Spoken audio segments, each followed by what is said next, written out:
My dear brothers and sisters of the world, greetings from Universal Peace, a Charitable Trust. As part of our global peacekeeping efforts, I bring this message to you all with the hopes that it may help to build unity in diversity around the world. Our differences in terms of religion have always been a cause for turmoil around the world. Of all the recognized religions of the world, I think the feuds are common and intense only in and between Hinduism, Christianity and Islam. No other religious disputes seem to be causing disharmony in the world to this extent. So, the need for a better understanding among these religions is all the more important for a peaceful world. This study aims to highlight the work of some of the noble souls who have made significant contributions towards religious harmony that may help the present generation in the peace-building process. The study also emphasizes the need for human equality around the world with a key focus on the caste system of India, how it worked in the ancient times, how it wrecks the country so badly in the modern times, and the steps required to address this monster of a problem so people can live in peace and harmony. There are 4 sessions in this study on unity and diversity. Session 1 discusses about how some of the true saints and noble souls of the world have worked for promoting peace and harmony and unity and diversity in the world. Session 2 discusses about the caste system of India, how it worked in the ancient times and how it wrecks the country so badly in the modern times. Session 3 continues the discussion about casteism in India and the steps required to address this monster of a problem so people can live in peace and harmony. Session 4 discusses about the steps to be taken to attain human equality around the world. Session 1. In this session we will look at how some of the true saints and noble souls have worked for promoting peace and harmony and unity and diversity in the world. I recently watched a video online from a news channel which almost looked like provoking or expressing hatred towards a certain race in public in the heart of a city on broad daylight by some second-generation citizens of that country. It was very disturbing. Several questions popped in my mind. How can one hate such beautiful people is just beyond me. How can one hate anyone so much for that matter? How can humans hate other fellow humans so much? If you were to think about it, though we all look differently, structurally human species is the same everywhere. And the basic idea of life remains the same for every human. To eat, sleep, procreate, work, make money, have a family, grow old and finally die. At a personal level, I can understand hate between individuals, though it is not a desirable quality. But where is the reason to hate an entire race or a sect unless the entire race proves to be evil, which is unlikely to happen anywhere? Why hate a civilized society? Several great personalities have changed their lives for the better in the past couple of centuries. The Civil War in the mid-19th century changed America when Abraham Lincoln announced about abolishing slavery. Mahatma Gandhi captured the hearts of the millions of people around the world through his non-violent resistance against the British rule in India in the early 20th century. This method was later adopted in the civil rights movement led by Martin Luther King Jr. in the mid-20th century. Nelson Mandela spent almost 1/3 of his life in prison, most of which were prime years of a human fighting for racial equality. Mother Teresa swept the world through her love and service for the most neglected people in India, including the leper communities. These people may not be there with us today, but the legacy they have left behind will remain with us forever for the millenniums to come. There are grounds to be covered still in many countries to achieve equality in terms of race and color, but I personally think that we will get there by walking the path shown by these noble men and women. Apart from race and color, religion forms one of the main reasons for hatred around the world.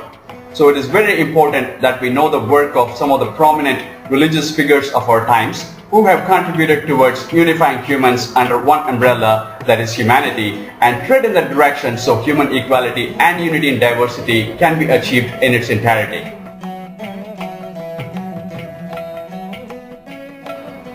Swami Vivekananda in one of his lectures said, "Had I lived in Palestine in the days of Jesus of Nazareth, I would have washed his feet not with my tears but with my heart's blood."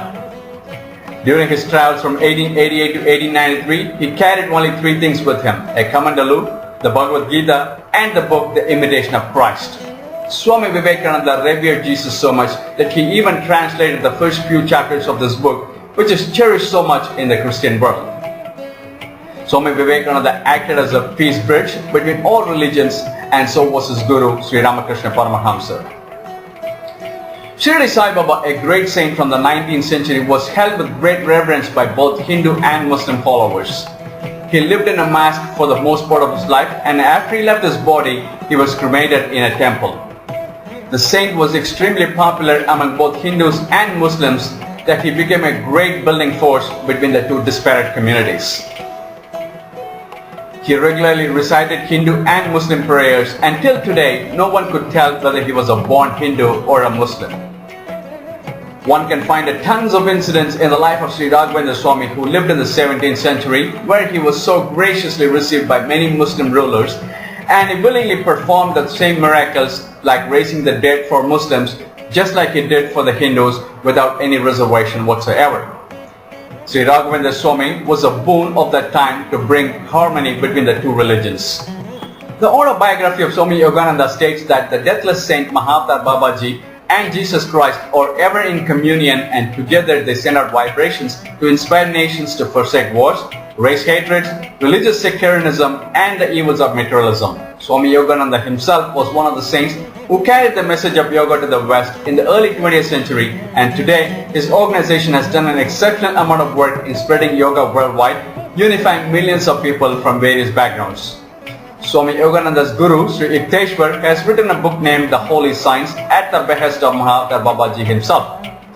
The purpose of the book was to bring out the underlying harmony between Christian and Hindu scriptures. The goal was to unify people by overcoming the sectarian differences. From a more recent history, one can see that Kanchi Seer Mahaperiyava took enormous efforts for religious harmony. The life history of Mahaperiyava shows that many Christians and Muslims came to him for blessings and guidance. Mahaperiyava always advised them to follow their practices, but at the same time to be in harmony with people from other backgrounds. There was a time when the mosque in front of the ashram in Kanchipuram decided to use loudspeakers during their namaz times.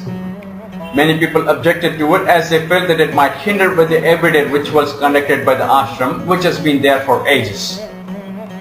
They approached Mahaperiyava and told him that he should not allow that. The saint calmed them down, stating, "They do their prayers and we do ours, and that there was no need to raise any objections to it." Truly and completely evolved souls do not exhibit divided feelings between different communities or belief systems at any point. The one commonality that we find in all great beings is their work towards peace and harmony. It is only the ignorant ones who blindly fight for supremacy over many things in life, without understanding the true purpose of life or the repercussions of their actions, which often leads to bloodbath.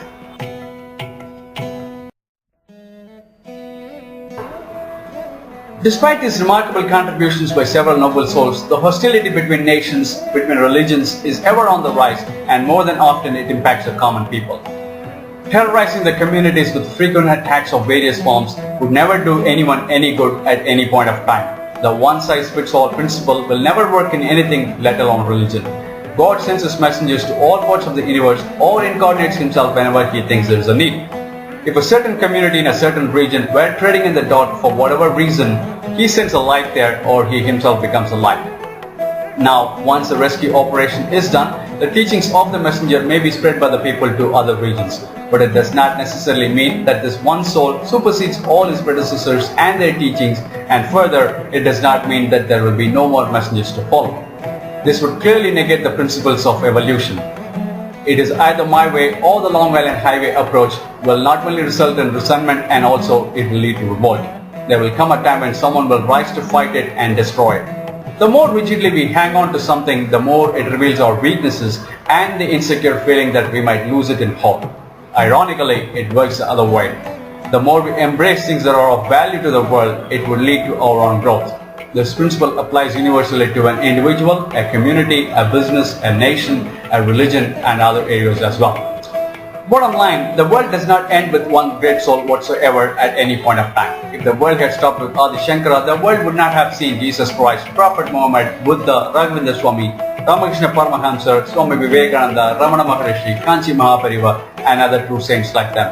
Similarly, if the world had stopped with Abraham Lincoln, we would not have seen Mahatma Gandhi, Martin Luther King, Nelson Mandela, Mother Teresa, and others like them.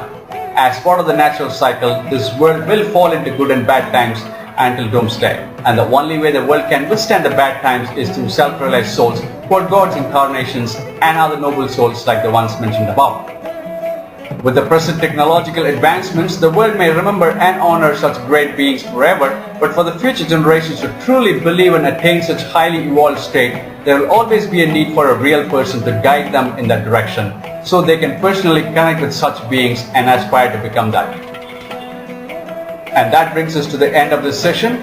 Please take time to join us in session 2, which talks about casteism and its effect in India. Thank you.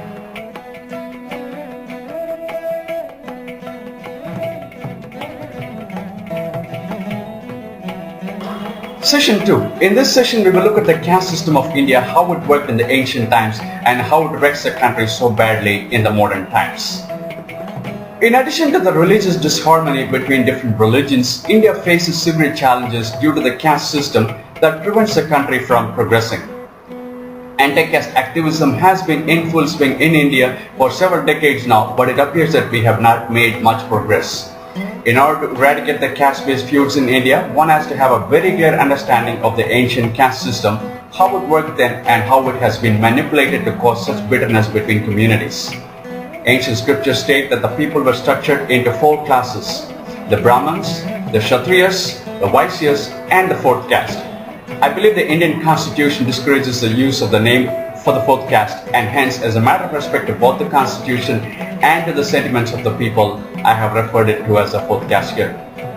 Lord Krishna very clearly states in Bhagavad Gita chapter 4 verse 13 that these 4 divisions were based on guna and karma, which means qualities and the type of work respectively. The following is partly adapted from yadavahistory.com, where the ancient caste system is described. Similar descriptions can be found in various ancient scripts. The idea behind the ancient caste system was to provide a certain structure to the society, which allows people to work according to their natural tendencies and to organize the society so everyone can make spiritual advancement irrespective of what background they were from. If we were to think about human nature a little bit, we would understand the above mentioned structure in a better fashion. Some people have the natural qualities like self-control, austerity, purity, tolerance, honest, knowledge and wisdom, and religiousness. Anyone who possesses these qualities is a Brahmin, irrespective of how the society may label him or under what caste he may have been born. Similarly, some people have the natural qualities like heroism, power, determination, resourcefulness, courage, generosity, and leadership. Anyone who possesses these qualities is a Kshatriyan. Some people have the natural qualities to do farming and business, and anyone who possesses these qualities is a Vaisya. Finally, some people have the natural abilities to do hard labor and the inclination to serve others. Anyone who possesses these qualities is the 4th caste. Needless to say, not everyone is capable of doing everything, and not everyone possesses all the above mentioned qualities. I'm not really sure when the 5th class of people called as Dalits emerged. As far as I have looked at some of the authentic ancient scripts, no such class is defined. So my guess is it could have possibly developed in the last 2 millenniums when the Indian culture and heritage went through extensive damage from forces local and foreign. yadavahistory.com further states that the caste system followed in the present day India is totally corrupt and completely against the principles of the original system. It segregates people based on their birth and not their qualities. For example, a person born on the Brahmin caste is considered as a Brahmin even if he does not qualify himself and follow the prescribed lifestyle. This is like saying a son of a judge also to be a judge even if he has not qualified himself for that. The present system is that absurd. Let us now look at how this caste system has wrecked India so badly in the recent times. History reveals that India has seen numerous and fierce destructive forces, both local and foreign, in the last 2 millenniums. The life and work of Sri Adi Shankara, who lived nearly 2500 years ago, has clear evidences to show that religious and other differences existed even during his time. But it is apparent that it was not that bad as it is today. A certain level of difference will always exist in the world no matter what era we live in. But when the differences grow to the extent of creating disharmony and hatred between communities, trouble begins. With the original caste system in full swing in India since eternity, people still lived in peace and harmony for the most part. The region flourished so much during the Vedic times. But then, what happened to all that? How everything turned upside down in the last 2 millenniums? Historical events give a good picture as to what could have possibly ruined India in the modern times.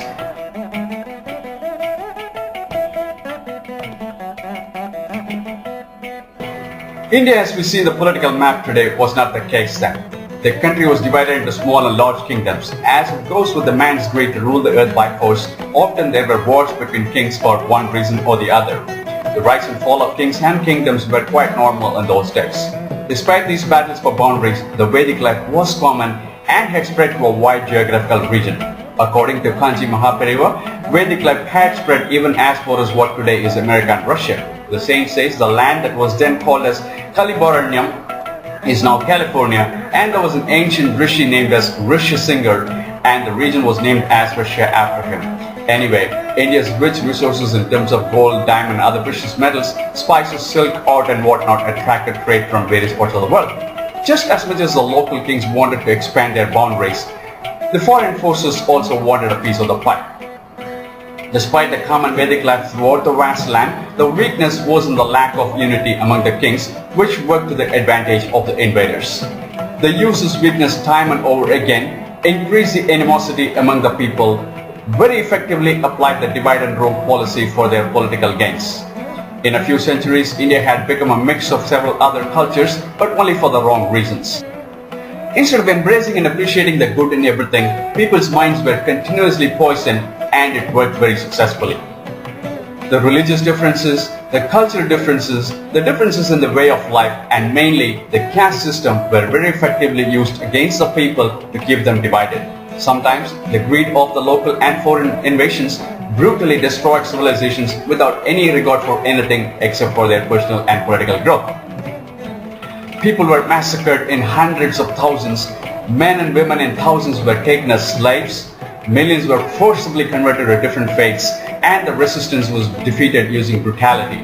Mass rapes of Indian women, destruction of priceless creations such as the temples, scriptures, total annihilation of kingdoms all became a way of life. Unfortunately, this savagery thrived for centuries and centuries, more than enough to change a vast region beyond imagination. Life became so brutal, and when it becomes a question of survival, everything else takes a backseat. Vedic life was no exception. When we see our families getting murdered, tortured, abducted, wives raped and children abused to the core, where's the room to think of the civilized way of living? The animosity between people from different religions and castes had grown to a great extent that one had to use many means to protect himself, his family and his community during whatever it takes.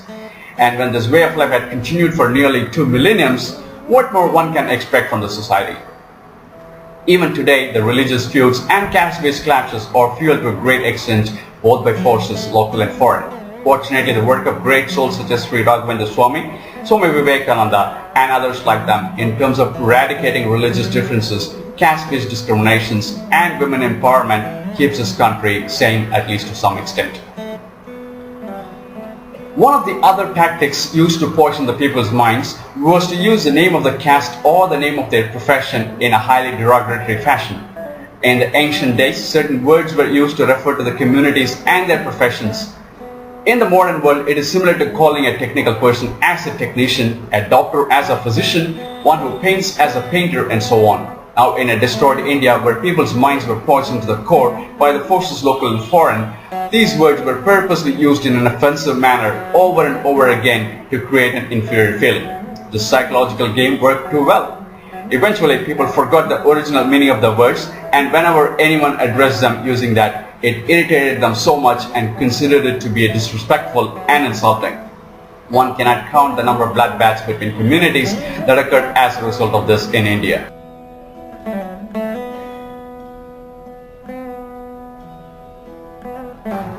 One can find debates on the web even today on such controversial words. What is really disheartening is, in the name of freedom of speech, some people write some highly disrespectful comments even about Mahatma Gandhi. It is common sense that we cannot find a single person on earth, whether it is from the past, present or the future, who can or will entirely satisfy every other person on earth.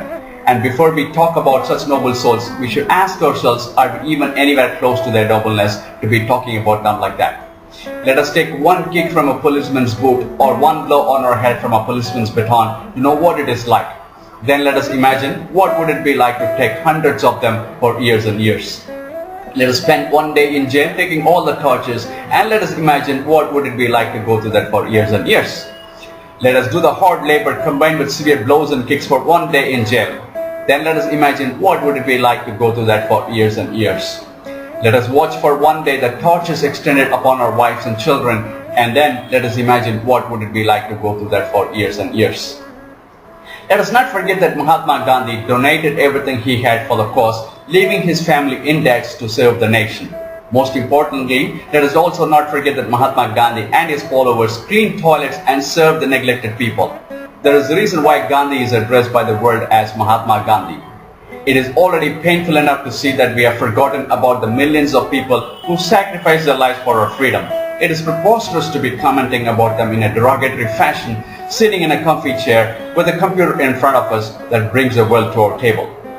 The freedom air that we breathe today was given by those about whom we are commenting in a highly irresponsible manner. About those who gave their lives, sacrificed their families, wealth and whatnot, and underwent all the tortures for decades and decades in a row. Let us not forget about all that. It is alright to disagree with someone, even with people like Mahatma Gandhi, about their decisions or certain actions.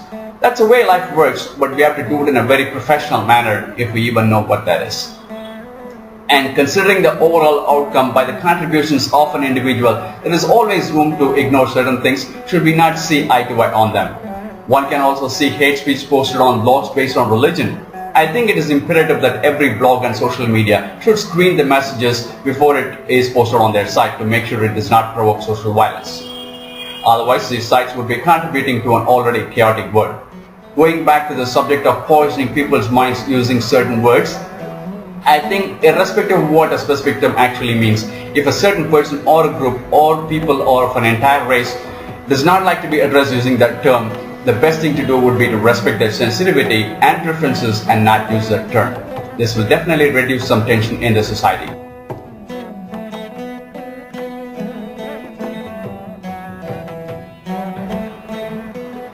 The following is adapted from Kanchi Mahabariva's lectures. As per the ancient caste system, people generally took to the profession of their forefathers and were not competing with each other in other areas. For example, the son of a Vedic priest was trained in Vedas and took to the priest profession just like his father.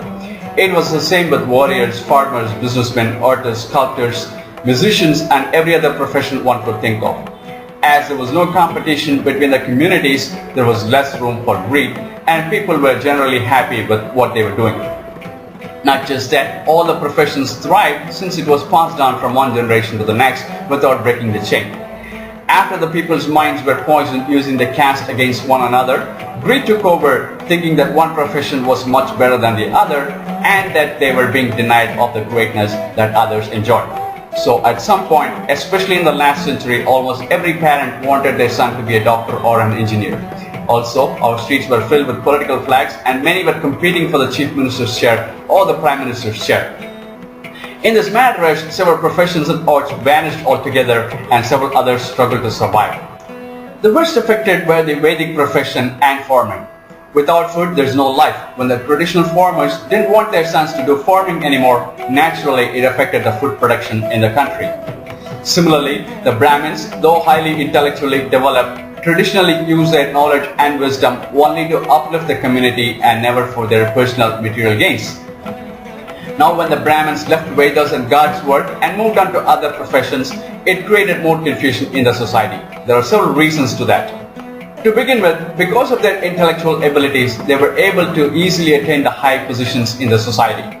This naturally created great animosity between them and the people from the other backgrounds. Secondly, since Vedas, gods and temples were neglected, the entire society took to materialism, leading to all sorts of communal problems. Ancient scriptures define a Brahman as follows: any human, irrespective of his background, leading a life entirely filled with selfless service to the community without taking anything more than what is required to survive and without discriminating the other sex in any form of manner whatsoever. In simple terms, it is to live a life of purity, austerity, simplicity and selfless service. The lifestyle of Brahmins in the ancient days was very strict and extremely difficult. From the time he gets up at 4 in the morning till he hits the bed at 10 in the night, he would squeeze himself for the benefit of the society. Because he was doing God's work which required strong dedication, he had to observe numerous fasts, maintain a very high level of inner and outer purity, master the Vedas, sub-Vedas, Upanishads, conduct homams and yagas for the welfare of the society, take care of the temples, perform the daily rituals in the temples and at home, feed the guests and the poor and the needy every day, guide the people spiritually and whatnot. And what did he get in return? Nothing in terms of material wealth. This severe discipline was entirely for the welfare of the society and for his spiritual development. Also, as per the scriptures, a true Brahmin was never to think of his next meal and never to accumulate property. He was to go around the village every morning singing the praise of the Lord, and whatever rice, vegetables and grains people offered, he was to use that for the day's meal. This lifestyle also gave him the humility that was very much required for Vedas to be fruitful.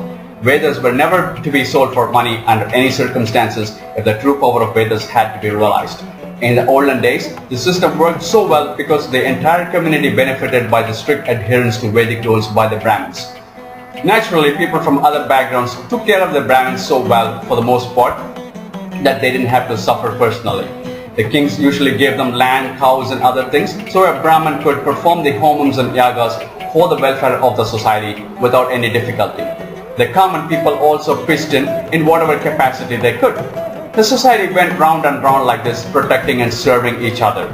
Such selfless and strict lifestyle naturally developed a great respect for the Brahmin community, including the kings. And that brings us to the end of the session. Please take time to join us in session 3, which continues the discussion about casteism and the steps required to address this monster of a problem so people can live in peace and harmony. Thank you. Session 3. In this session, we will continue to look at casteism in India and the steps required to address this monster of a problem so people can live in peace and harmony. In the previous session, we learned that a Brahman in those days was not feared or envied but loved and revered the most. Once the people's minds were poisoned by the local and foreign forces, centuries after centuries, and everyday life became a battlefield, every individual naturally tried to protect himself and his family from the evils in whatever possible manner, and Brahmins were no exceptions. Slowly the Brahmin community left all the austerity either by force or by will, took to materialism and started competing in every field. Now it was only natural for the people from other backgrounds to envy them, and they lost respect to the community. Though the Brahmins could not or did not live their prescribed lifestyle, they still could not let go of the respect that they once had. Now that the respect was lost, the community probably tried to retain it by either using authority or the libel. What was automatically received out of admiration and love was later demanded. This naturally developed a strained relationship between the communities. And the local and foreign forces used this to their advantage and furthered the animosity in every which way they could for their personal and political gains. Though in the modern India, Brahmins and other communities see each other as equals, at least in the urban areas, it is not the case everywhere, and I will quote a personal experience.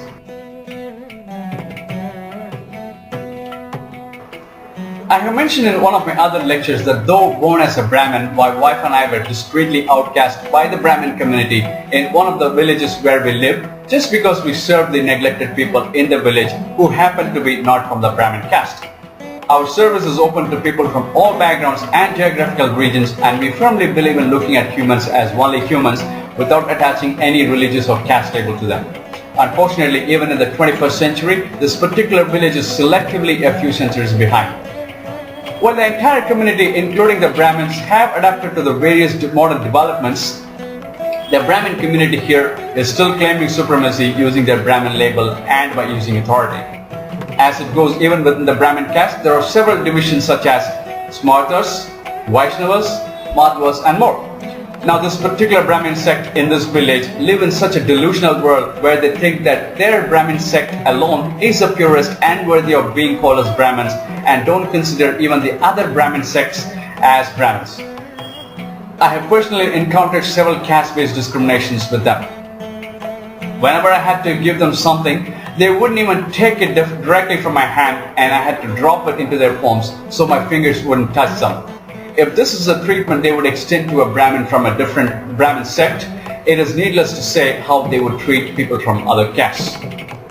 Ironically, their guru, a Brahmin who took to monastic life, was one of the prominent personalities in India who constantly worked for eradicating caste-based discriminations and to foster religious harmony.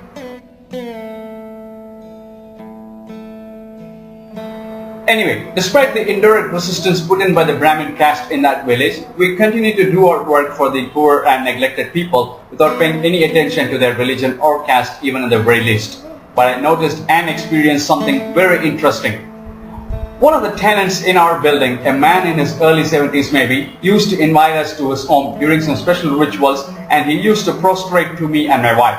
I have always told him, "You are like my father and you are much older than me, please do not prostrate." His reply would be, "You may be younger by age, but you are a Brahmin and the caste alone deserves the respect." Now mind you, though I follow very few of the Vedic practices and have my personal preferences when it comes to my eating habits, I have never ever had the ego of belonging to a Brahmin caste and have never ever thought that I should be respected because I was from that caste. The respect that this elderly man showed, despite our resistance, was purely out of his own will and the respect he had for the caste. Now I could not help but wonder what level of respect those true Brahmins, which means living a completely selfless life, would have received in the olden days without having to ask for it or demand for it.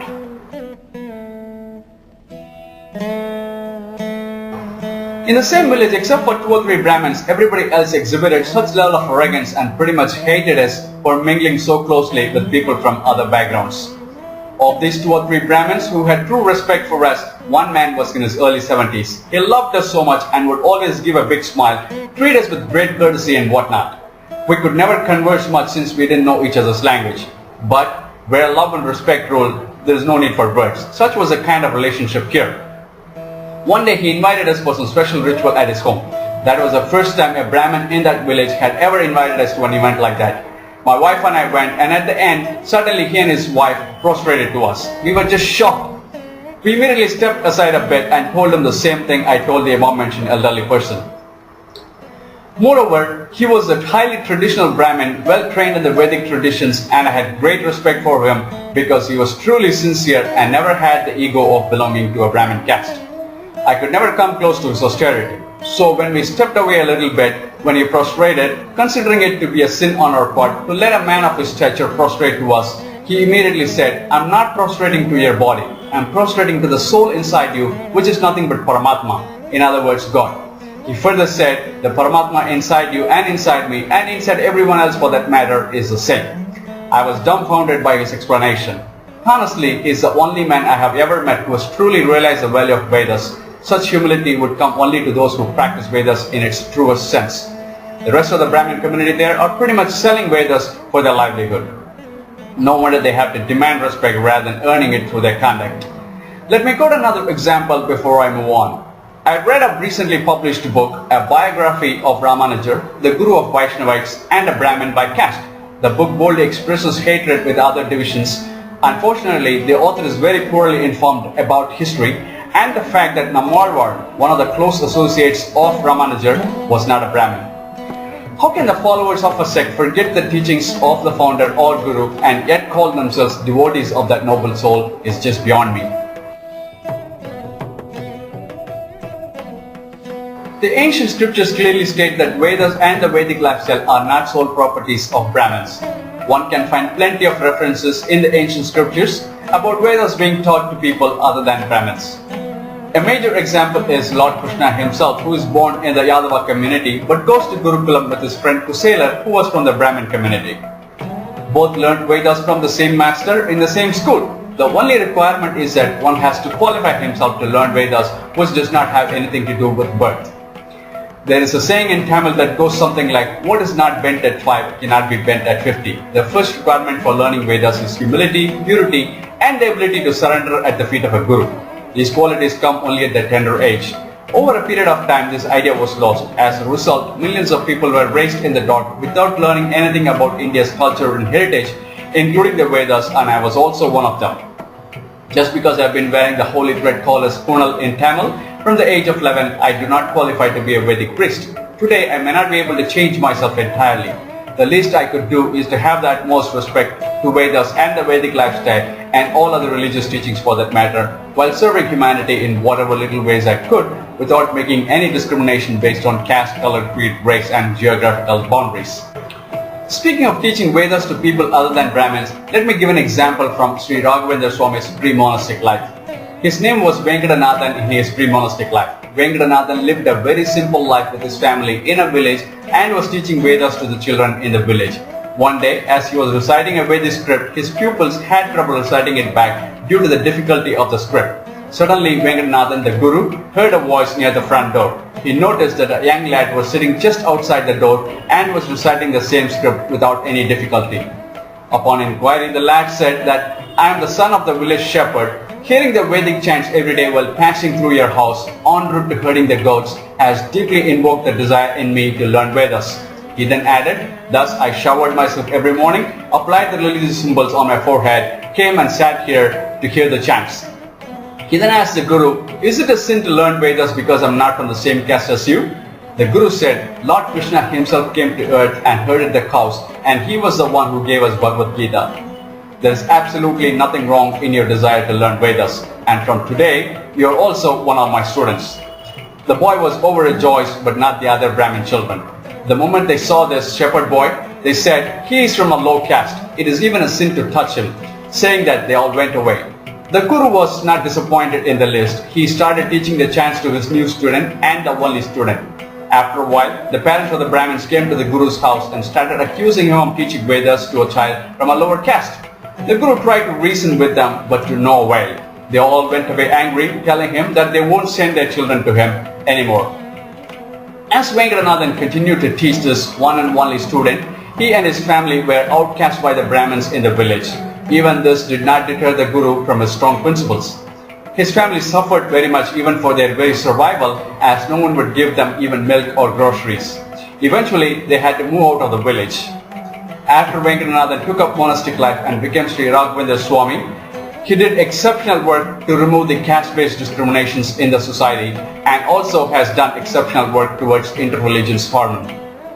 One time, when he was camping in a temple, someone from a low caste was denied entry into the temple.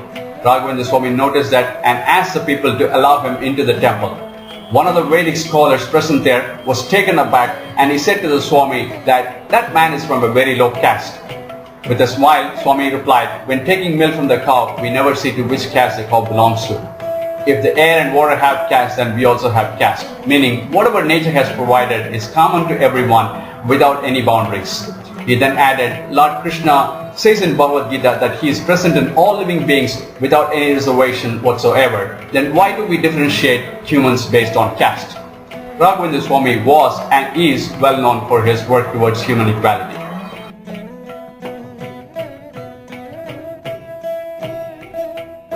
Bottom line, truth can never be denied to anyone in this world, irrespective of what background they are from. I'm not referring to the truth about worldly matters. I'm talking about the ultimate truth about divinity, the ultimate truth about the self.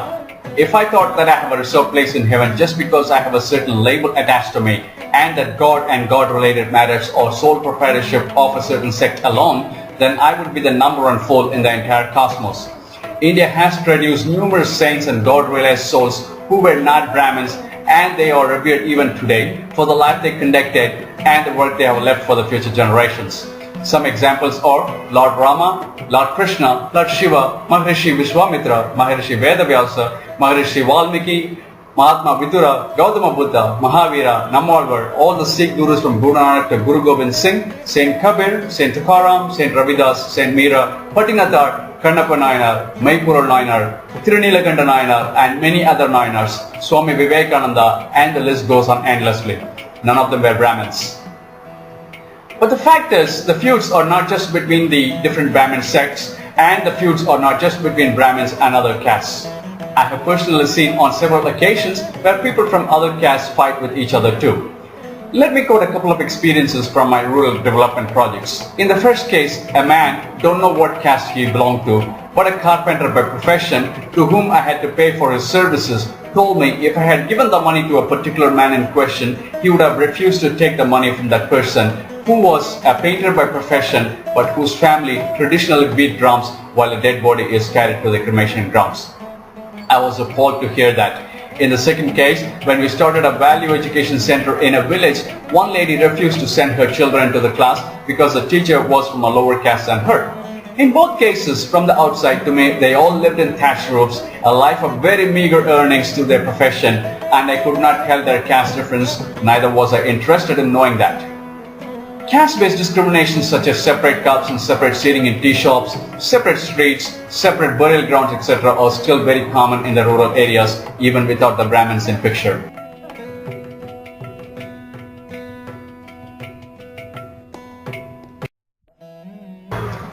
In my opinion, should any caste continue to claim supremacy by birth, by suppressing others, or by the use of authority, India may never see a solution to casteism.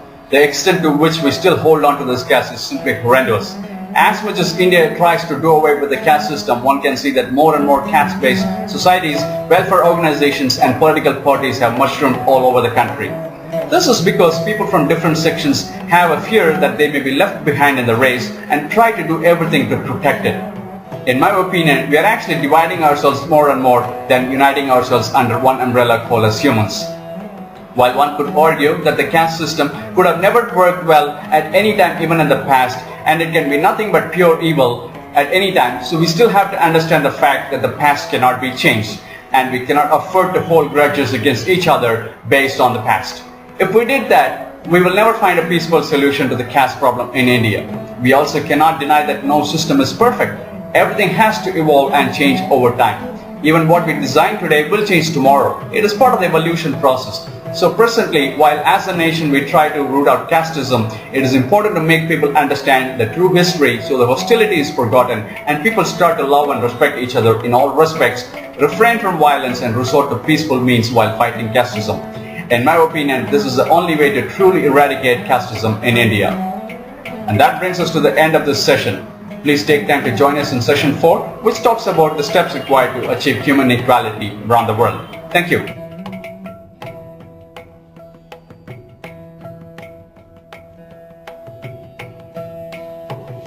Session 4. In this session, we will look at the steps to be taken to attain human equality around the world. History reveals that slavery has been a practice all over the world for ages.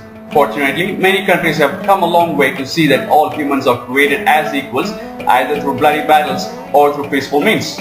But we still have a lot of ground to cover. Slavery is still a major problem in many countries, including the developed nations, even in the modern era. While the traditional slavery is proclaimed as illegal and may not be practiced in that exact fashion, it has taken other different forms today. While caste-based discrimination has been a problem for ages, sex trafficking, forced labor, bonded labor, child labor, forced marriage are some of the modern-day pests.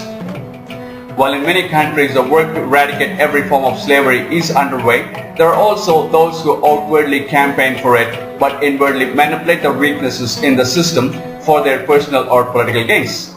Crooks are there in every country. Bad officials are there in every country. Bad politicians are there in every country.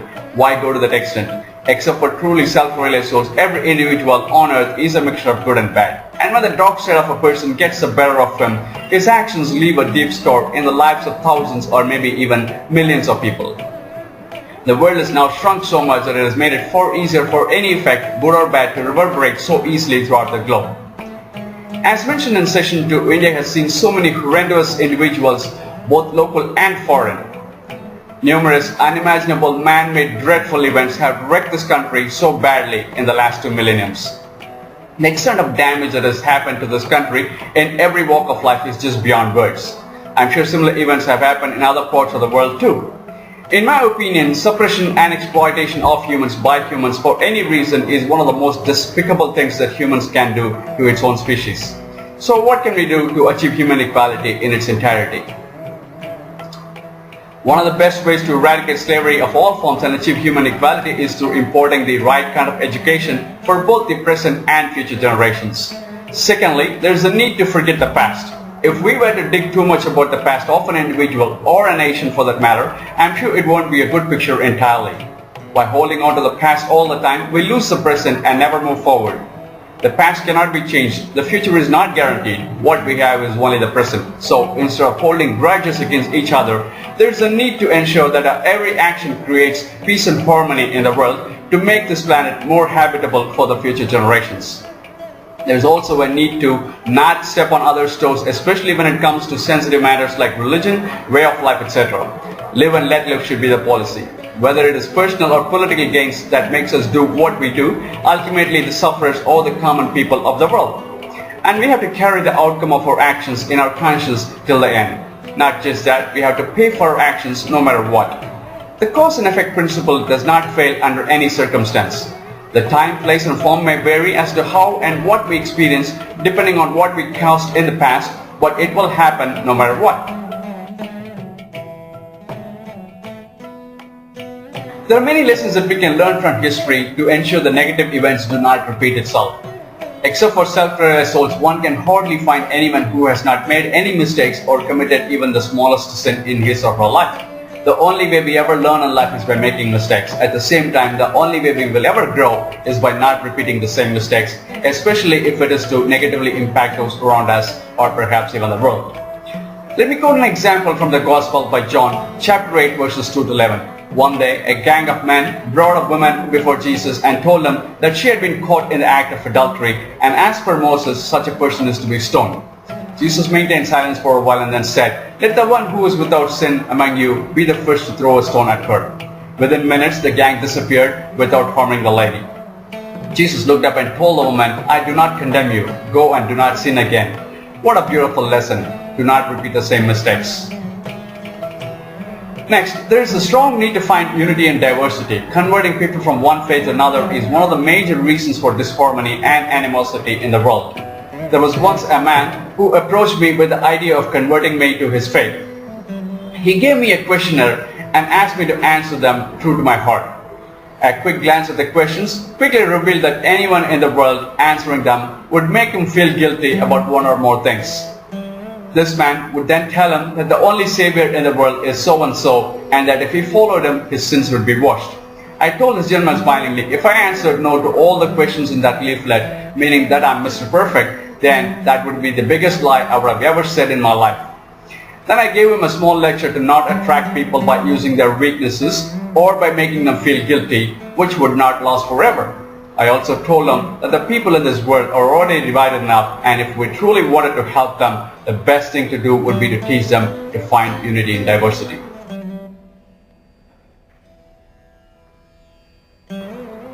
I personally believe that yoga and other spiritual practices have a strong potential to bring peace and harmony in the world. Though the last couple of centuries have been swept by materialism all over the world, one can see that the people are beginning to regret it. People are also beginning to understand the power of yoga and taking more and more to spiritualism. Exceptional work done by several true saints of the 20th century is having its effect today. I have to say the West is also helping in this respect. More and more Westerners are taking to spiritual life and appreciate the priceless treasures filled in yoga. Now when I say yoga, I don't mean a 20-year-old gorgeous woman in tights flexing her body like a rubber band. At the very best, it would only arouse men. I mean yoga in a traditional sense, learned from a proper and qualified guru, and that type of yoga has the capacity to elevate our life to heights that we may have never imagined before. The power of such yogic practices can be seen even in the modern era. Swami Yogananda, who started the Self-Realization Fellowship in California, left his body at the age of 59. After his body was taken to the mortuary, the body showed no signs of decay in any fashion, and even after weeks he was shining with the divine luster of incorruptibility. The mortuary director, Mr. Harry Rowe, sent a notarized letter stating it be the most extraordinary case in his experience. Such is the power of yoga.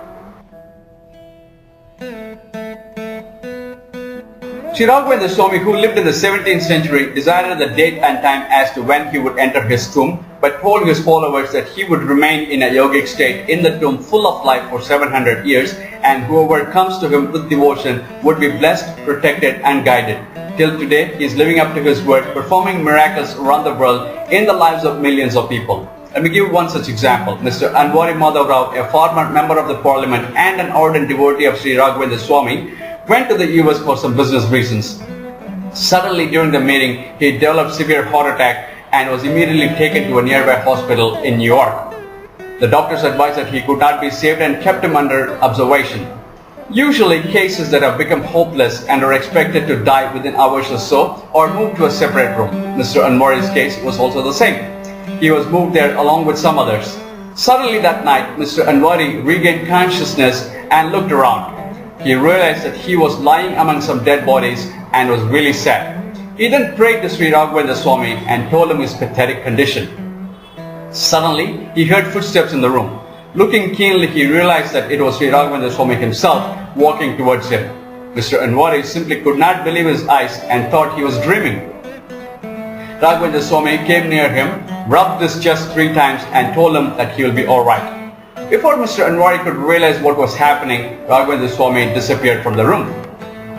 The following day, the doctors came to the room as part of their routine check to see which of the patients have died the previous night. The moment Mr. Anwari saw the doctors, he got up cheerfully and shook their hands as if nothing had happened.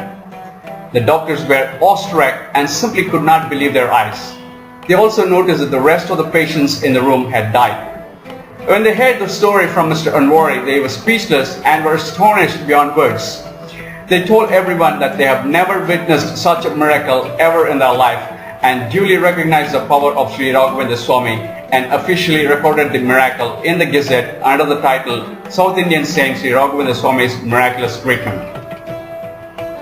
Now, this yoga has no religion or rituals attached to it. It is a matter of training our mind and body to know our true nature, to know our soul, in other words, self-realization. It is absolutely scientific, but only that it has to be learned from someone who has mastered the art. With rigorous practice, anyone can attain such elevated levels as mentioned in the above two examples. In the very least, it will make us exceptional human beings, would keep our mind and body calm, would enable us to lead a peaceful life, would enable us to be in peace and harmony with others, would broaden our horizons, and much more. Millions of people around the globe are already taking to yoga for their spiritual growth. The more we promote yoga, the better the world will be, and I'm very positive that it can be a bridge between communities, irrespective of what background they are from. Sometimes when our repeated efforts to change things for the better don't work out as planned, it calls for a different strategy. As Robert Greene in his book The 48 Laws of Power states, never try to achieve anything through argument, win it through action. Despite our repeated efforts, if someone is bent upon causing disharmony either in a family, in a community, in a country, or even between nations, it would be better not to squabble with them, but to distance ourselves from them as much as we can, while taking the necessary steps to protect the entity in question and quietly make efforts to thwart the negative force. For everything in life, time is the best healer, and time has the capacity to change everything. Time will weaken the force and it will fade away eventually. My wife and I were once traveling in a train and a Muslim family was sitting opposite to us. A young couple with their little son and his grandfather. The elderly man was a really loving and caring person, playing with his grandson, telling him nice stories and whatnot. He was so courteous to the fellow passengers throughout his 4-hour journey. He talked with people from other backgrounds in an extremely nice tone, offering them fruits, biscuits, lunch and whatnot. I don't know why, but this tremendously pleasant character stuck in my mind, maybe because it had been a while since I had met anyone that nice. The point is, beautiful people come from all backgrounds, irrespective of caste, color, creed, and geographical boundaries. Fact is, this is the very nature of all human beings, but somewhere in the fast-paced life, we have lost track of who we truly are. The stress and anxieties in life that comes with the rat race has taken away our humanness. It is our duty to rediscover this virtue, which is vital for this planet to survive. Given the right kind of environment, the right kind of education, and the right kind of opportunity, every person has the capacity to rise to the highest level, irrespective of what background he is from. Fact of the matter is, every person on earth has the potential to become a Mahatma Gandhi, a Mother Teresa, a Ramanujam, Einstein, a Ramana Maharshi, and so on. We just need to aspire for that, work for that, and the society has to create such a welcoming environment so every human can realize the fullest potential and fulfill the purpose of being put on earth. That brings us to the end of the study on unity and diversity. To summarize the whole thing, I would have to say, except for self-realized souls, no human or no system will be perfect at any point of time in evolution. There will always be two sides to a coin. Every person or every system keeps evolving and has to change with time. In that sense, the best thing to do would be to take from the ancient system only what is appropriate to the modern era, refine certain things to suit the present times without culturally degrading the society, and leave the rest that may never work in the modern times. Human equality, where every human is given the complete freedom and equal opportunity to fully realize his or her potential, would be a welcoming change. But we need to realize that this change has to come based on love and respect for one another. If we keep digging the past, keep pointing fingers, keep retaliating against one another, we will never find a solution to the problem, and there will always be uprising in this world. Hatred, authority, and force can only keep things together until someone strong enough arises to overthrow that. Abraham Lincoln, Mahatma Gandhi, Martin Luther King, Nelson Mandela are such examples. The world will continue to produce such noble souls to overpower the evils. There's a strong need for the citizens of the world to start loving each other as brothers and sisters, irrespective of what color, creed, race, and country they belong to. This is the only way to create a peaceful world for the future generations. United, we make this world a strong and healthy place to live. Divided, we not only weaken our spirits, but also weaken the world. Unity in diversity is the magic mantra for peace and harmony in the world.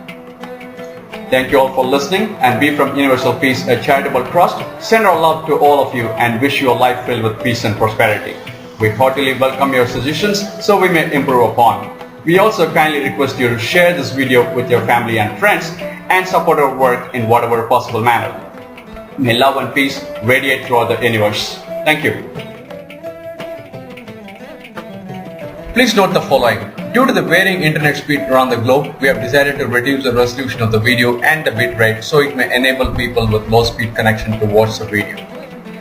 Dr. Saravanan of Universal Peace talks about various social issues around the world and discusses ways to create a more peaceful world for the future generations. To watch his other videos, please visit our website www.universalpeacetrust.org and click on the videos menu option. Please purchase videos of your choice in high resolution as a DVD. All proceeds will directly go to our community projects.